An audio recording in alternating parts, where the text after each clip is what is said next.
ఎడారిలో సెలయేర్లు సెప్టెంబర్ 18వ తారీఖు. దేవోక్తి అనగా దర్శనము లేని ఎడల జనులు కట్టులేక తిరుగుదురు. సామెతలు 29:18. దేవుని దర్శనాన్ని పొందాలి అంటే ఆయన కోసం కనిపెట్టాలి. ఎంత సమయం కనిపెట్టాలన్నది చాలా ముఖ్యం. మన హృదయాలు కెమెరాల్లో వాడే ఫిల్ములు లాంటివి. దేవుని పోలిక అక్కడ ముద్రించబడాలంటే మనం ఆయన ఎదుటకు వచ్చి కనిపెట్టాలి. అల్లకల్లోలంగా ఉన్న సరస్సులో ప్రతిబింబాలు కనిపించవు.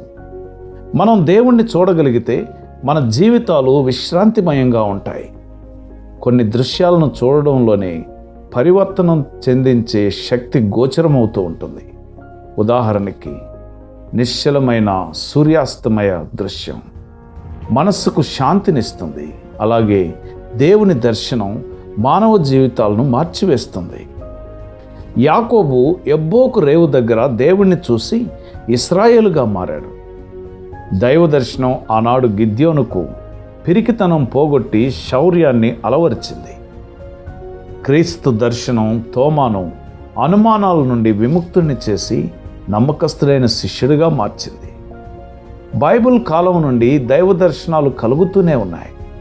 విలియం కేరీ తన చెప్పులు కుట్టుకునే వృత్తిలో ఉంటూ దేవుణ్ణి చూశాడు.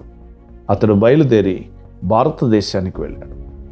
డేవిడ్ లివింగ్స్టన్ దైవ దర్శనం పొంది ఆఫ్రికా ఖండపు చీకటి అరణ్యాల్లోకి వెళ్ళాడు.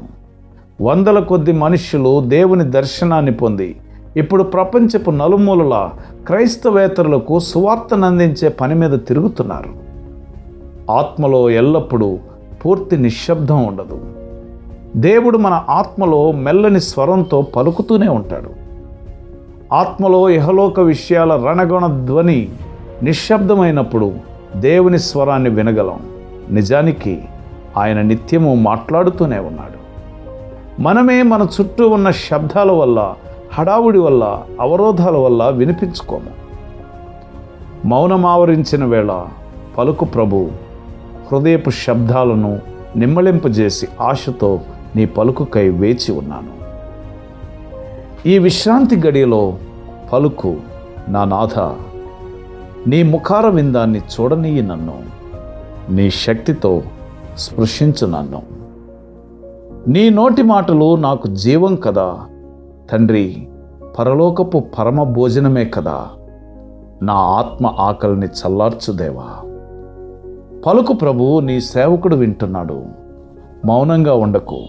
నీ మాట కోసం ఆశతో నా ఆత్మ ఎదురు చూస్తున్నది.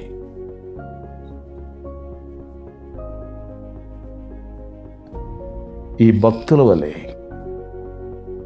విలియం కేరీ, డేవిడ్ లివింగ్స్టన్, ఇంకా బైబిల్లో ఉన్న అనేక మంది భక్తులు దైవ దర్శనాన్ని పొంది వారు దేవుని పోలికగా మార్చబడి దేవుని చేతిలో బలమైన సాధనాలుగా మార్చబడ్డారు.